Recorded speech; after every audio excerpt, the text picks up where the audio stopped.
the truth of the Salem Witch Trials.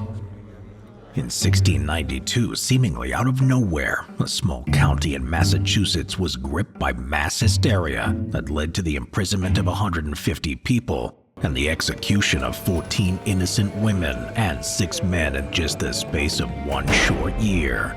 Their alleged crime? Witchcraft. Witch trials were not unheard of. In medieval Europe, they were prominent throughout the 16th to mid-17th centuries, but fervor as a whole had died down significantly approximately 50 years before Massachusetts became embroiled in the same hysteria. A lot of what we know about the Salem witch trials comes from legal records of the time and by books written by ministers present at many of the trials, such as A Modest Inquiry into the Nature of Witchcraft by John Hale.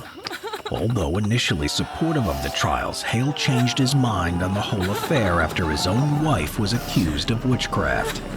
It all started in February of 1692 in Salem Village, when 2 young girls, 9-year-old Elizabeth Parris and 11-year-old Abigail Williams, started having what were described as fits by John Hale. First, a physician declared them under an evil hand, which neighbors immediately took to mean bewitched. Hale himself describes the 2 girls' fits as impossible for them to do of themselves, and beyond the power of any epileptic fits or natural disease to affect.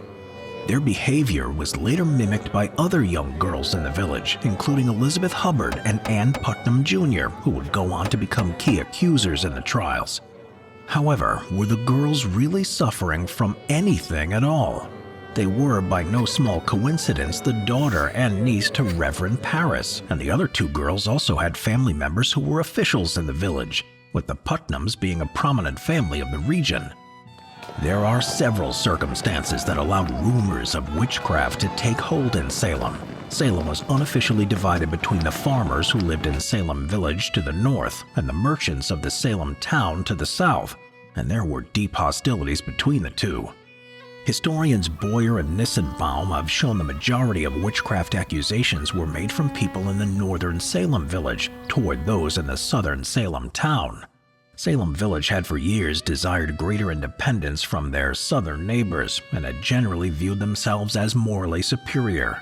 Salem, furthermore, was a devout Christian community. Samuel Parris was the new Puritan minister of Salem Village, looking to push the village towards a completely puritanical lifestyle. Witchcraft was believed by Parris and the inhabitants of Salem as a serious threat to their village, as it was believed to be only possible to occur with the collaboration of the devil. What made the Salem witch trials different from the previous witch hunts in New England was that never before had a colony's inhabitants been so convinced of the devil's presence. With recent raids on the colonies by Indians perceived to be devil worshippers, and the increasing influence of Anglicans and Quakers also perceived to be devil worshippers, the rumors surrounding the children's fits became all the more alarming. The first 3 victims of the trials were 3 women accused by the afflicted children, all arrested on the same day, on February 29th. Their names were Sarah Good, Sarah Osborne, and Tituba of Salem. The prevalent belief that women's souls were weak by nature made them considered to be more susceptible to the devil. Sarah Good was an unpopular person in the village, ousted and hated by her own husband and forced to beg for scraps to survive. Sarah Osborne was a well-off woman, not usually someone who would be accused of witchcraft. However, a few years earlier, she had shocked the town when she married a young indentured servant after the death of her first husband. What also didn't help was her legal struggle with the Putnam family. They were the executors of her first husband's estate, and Sarah tried to retain the property herself, likely encouraging Ann Putnam Jr.'s later accusation.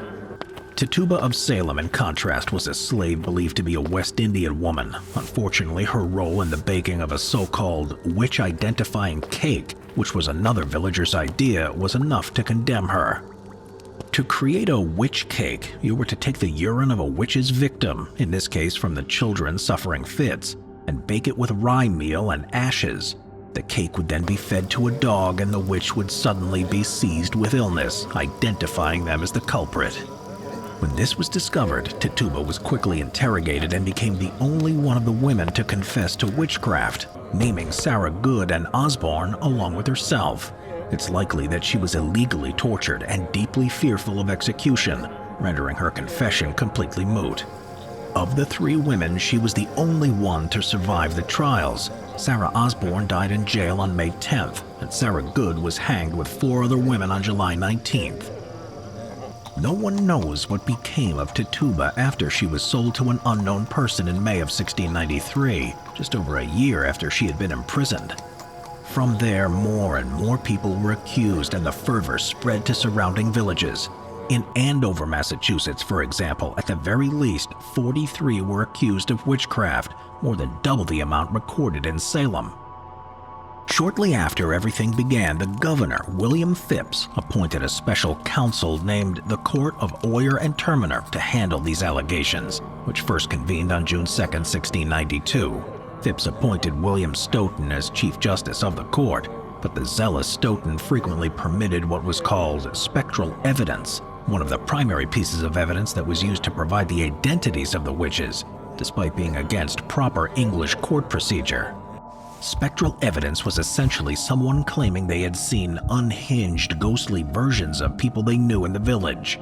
It was believed the devil could only imitate the appearance of another person with their consent, and therefore prove they were a witch and had caused the misfortune. Obviously, this is no real evidence at all, and once accused, it was impossible to defend. It didn't matter how many witnesses or allies someone may have. If they were accused of their specter causing harm, the person in question would usually be found guilty by Stoughton's court. Other tests frequently wrought upon the alleged witches included a prayer test. These were all simple, if deeply unfair.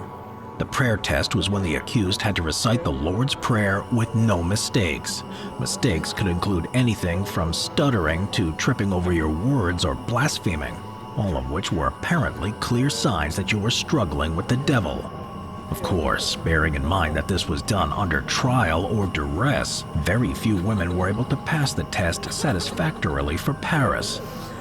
In the following months, hundreds of women and a few men were accused of witchcraft. 19 were hanged, 5 died in prisons, and one man named Giles Corey suffered the fate of being pressed to death. After finding himself accused of being a wizard alongside his wife's accusation of being a witch, he refused to plead guilty and stayed silent in protest. In English law, that meant the court could coerce him to participate. They decided to put him to pressing. In this horrible act, piles of stones were placed upon you until you cooperated or literally suffocated. It took Giles Corey 2 days to die. At the center of all this death and tragedy was a ring of young girls, misinterpreted by their elders, with Ann Putnam Jr. at the forefront being responsible for accusing a vast majority of the victims and having a hand in a lot of the executions. From September, public fervor for the trials began to suffocate, however, as outspoken critics of the procedures such as Mary Easty, Thomas Brattle, and Robert Califf grew in popularity. Over the autumn and winter of 1692, the frequent usage of spectral evidence as proof was called into question again and again. Governor Phips, who had found his own wife accused of witchcraft in the summer, responded to pleas from prominent clergy members to dissolve the Court of Oyer and Terminer and replace it with a court that did not allow spectral evidence. By May 1693, only just over a year after the Salem Witch Trials had begun, they ended, and all those still in prison were pardoned and released. But it was too late for the 25 victims of the witchcraft campaigners. Interestingly, a number of those involved later regretted the part they played. Notably, Ann Putnam Jr. later apologized for her involvement in the trials and professed the victims' innocence. Unbelievably, though, it took until May 2022 for the final witch to be exonerated for her crimes.